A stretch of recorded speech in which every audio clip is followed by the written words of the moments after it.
Riders and learners, welcome back. Some good news, some bad news.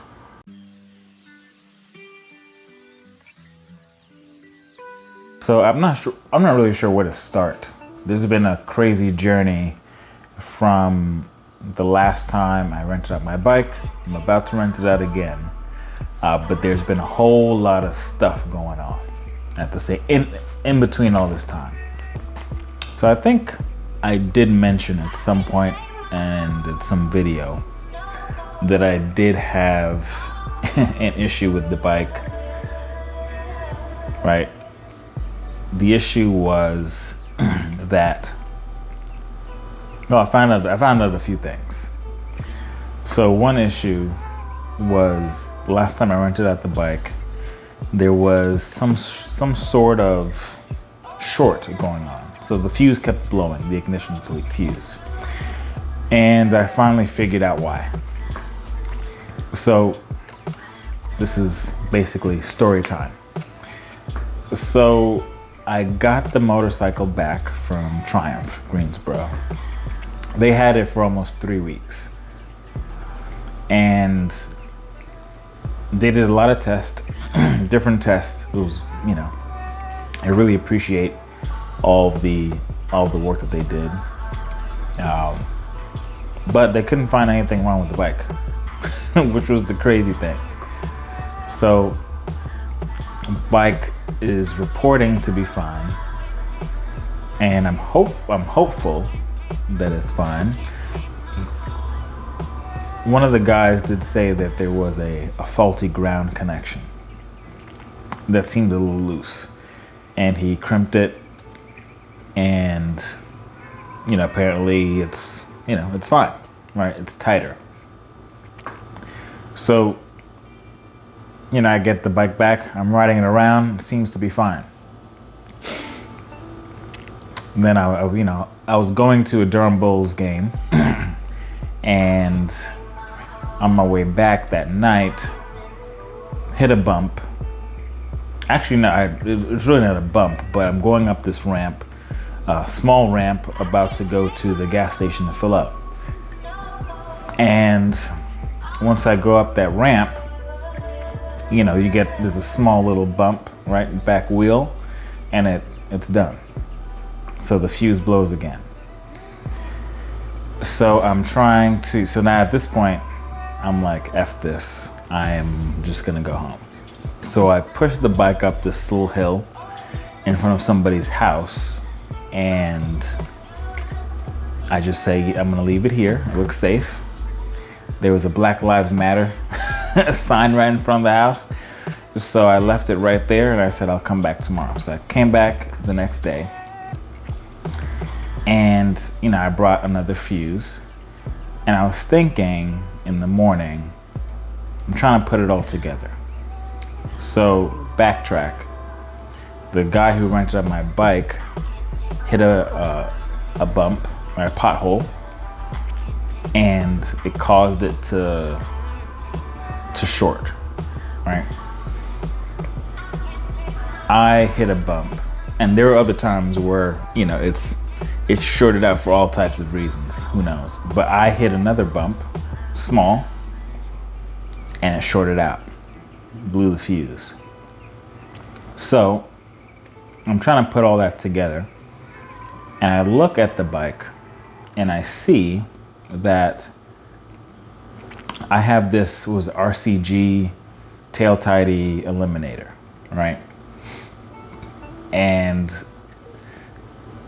I don't want to say it's faulty, but the engineering, it is what it is. So with a lot of tail tidies, they have a light that shows on the license plate.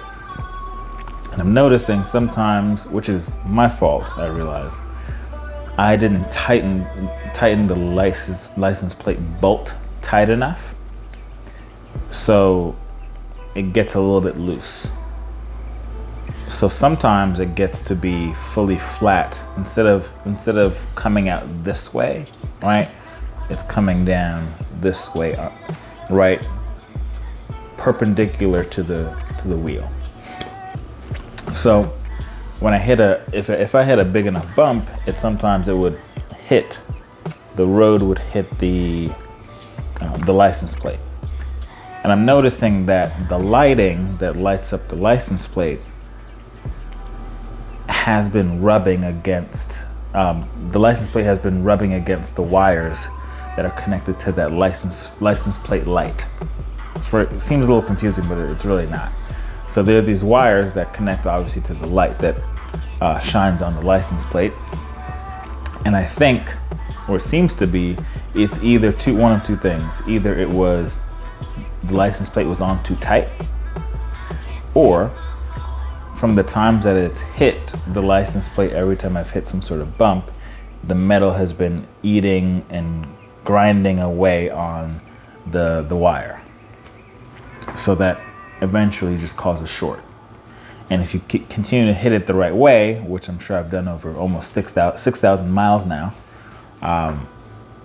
it's just gonna short for all types of reasons. So I think I found the reason why it shorted. I think that's what it is. The reason why it kept blowing, because it hasn't blown since, is, I would have to safely say, is because of that tail tidy and the way the wires were so close to the top of the license plate. So I'm thinking, Eureka, I found it, great, we're good. Then after riding it, so actually, well, let me backtrack also. So rode it back, changed the fuse, seemed fine, right? And so what I did is I just totally unplugged the lights that go to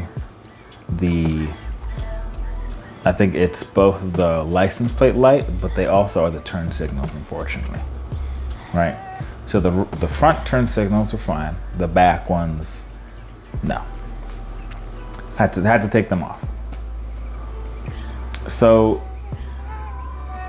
the issue now, right, that came after was that after riding it, then the engine light came on.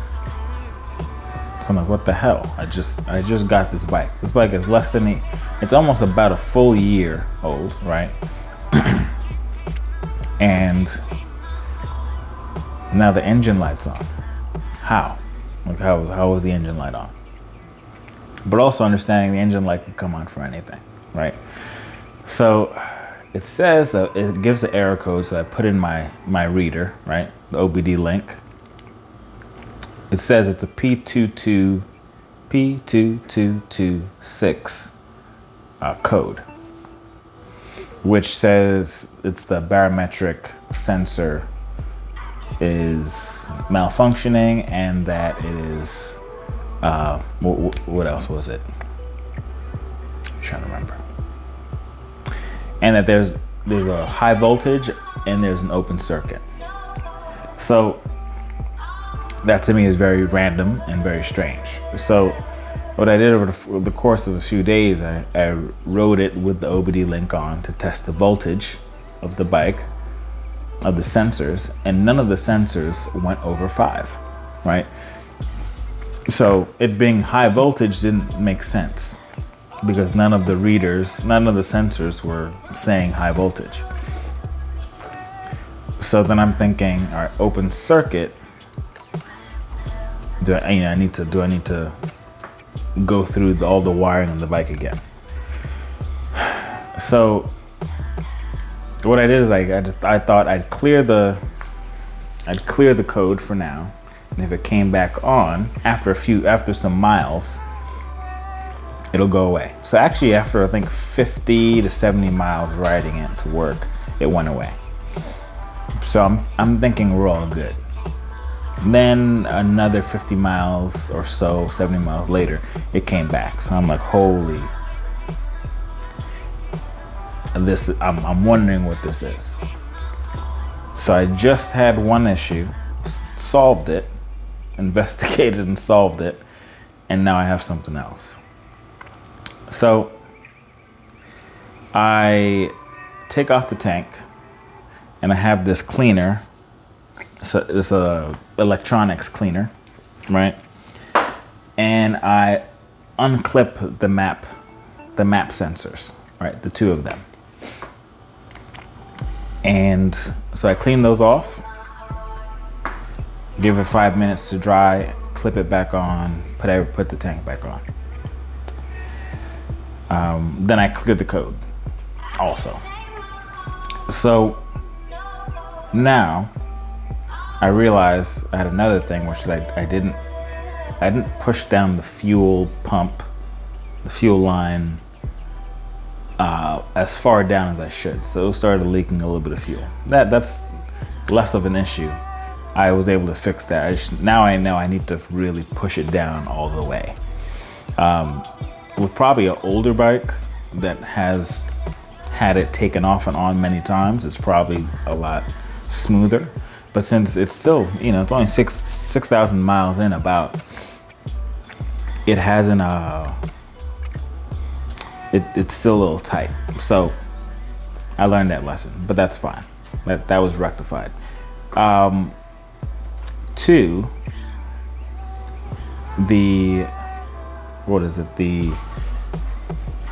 it's, ever since the barometric pressure, I cleared the code again, and TBD, right? Nothing has come up. I've had some miles on it. Hopefully that means that it's fine. We'll see. So that's still in the back of my mind. But the thing that's really driving me crazy the most now is that I had an idea. I'm not sure if this idea was great. So since I know the tail tidy is not, all it's going to do if I plug in the lights, not the brake light, the brake light's fine. If I plug in the turn signals aspect of the RCG, the RCG tail tidy, then it's going to continue to short circuit. It's just going to do that every time. So I took it, I just unplugged those like I said before, and instead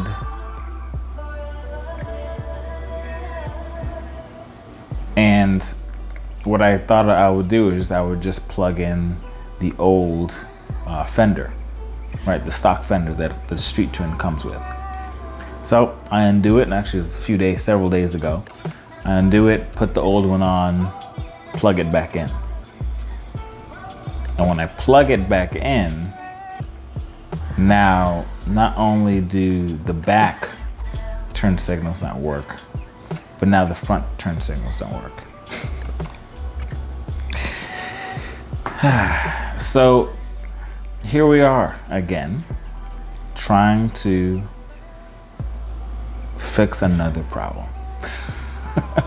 So I'm not sure. I think on Friday, when this video comes out, on Friday I'm going to get a multimeter and see if there's something because clearly there's a circuitry issue, right? I'm not sure what wire is the problem, but there's some wire now that I think it might have caused a short circuit, either because I didn't have the ground cable unplugged or disconnected from the battery when I plugged in the stock fender, or there's something else that I don't know. I don't know, but that's where I'm at. So probably the next few videos, outside of other things, will be me trying to figure out what the hell is going on with the fender and the lighting. The brake light is fine, the headlight is fine, but now both turn signals in the front and the back are not. So I'm gonna go get a multimeter on Friday and test it out. So that's just a little channel update. The bike should be riding fine. I'm actually thinking either tomorrow or Friday also riding it to work to get some more miles on it, just to see what's going on. But the issue is that the turn signals are not functioning at all. So that's a little bit of a concern for me while riding, right? Hand signals are great, but turn signals are better. So we'll see. Just want to give you that update. Riders and learners, see you all next time.